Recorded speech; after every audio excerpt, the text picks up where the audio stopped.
Hello বন্ধুরা, আজকে তোমাদের শিল নার্সারি থেকে একটি ভিডিও দেখাবো চায়না কমলা। তবে এই চায়না কমলাটি আমার 2 বছর বয়স গাছটি। তবে কিরকম কমলা ধরেছে তোমাদের দেখাবো।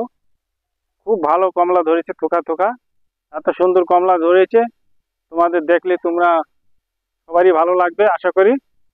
তাই এই কমলা লেবুর গাছটিকে বন্ধুদের দেখিয়ে দেবো আমি এবার কিরকম ফল ধরেছে। আর ভিডিও দেখে তোমরা যদি কারো ভালো লাগে তাহলে লাইক শেয়ার করতে ভুলবে না, আর সাবস্ক্রাইব করবে। তাহলে ভিডিওটা, নতুন নতুন ভিডিওটা তোমাদের কাছে চলে যাবে, দেখতে পারবে। তাহলে বন্ধুরা আর বেশি কথা বলবো না, এবার তোমাদের দেখাবো আমি গাছটি কিরকম ফল ধরেছে। নিয়ে আসো এদিকে, দেখো কিরকম থোকা, একদম থোকা থোকা ফল ধরেছে। কত সুন্দর ফল, একদম গাছ ভর্তি ফল। এই দেখো সব থোকা থোকা ফল ধরেছে। একদম পুরো গাছটা দেখিয়ে দাও, একদম থোকা থোকা গোড়াটা কত সুন্দর। একদম গোড়াতে, উপরে, নিচে সব দিকেই ফল আছে গাছটি।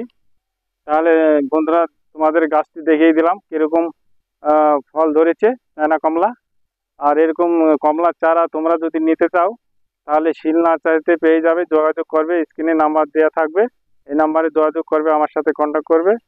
তোমরা এই চারা কেউ টবে লাগাতে পারো বা মাটিতেও লাগাতে পারো, সব জায়গাতেই হয়ে যাবে। তাহলে বন্ধুরা দেখতে পারলে যে চায়না কমলা গাছটি আমার কিরকম ফল ধরেছে 2 বছরে। তাহলে সবই দেখিয়ে দিলাম বন্ধুদের। আর আমি ভিডিও বেশি বড় করব না, ছোটোর মধ্যেই রাখবো। তাহলে বন্ধুরা দেখলে যদি কারো ভালো লাগে লাইক শেয়ার করে দিবে নতুন নতুন ভিডিও দেখার জন্য বন্ধুরা। আর ভিডিওটা আমি এ পর্যন্ত এখানেই রাখছি।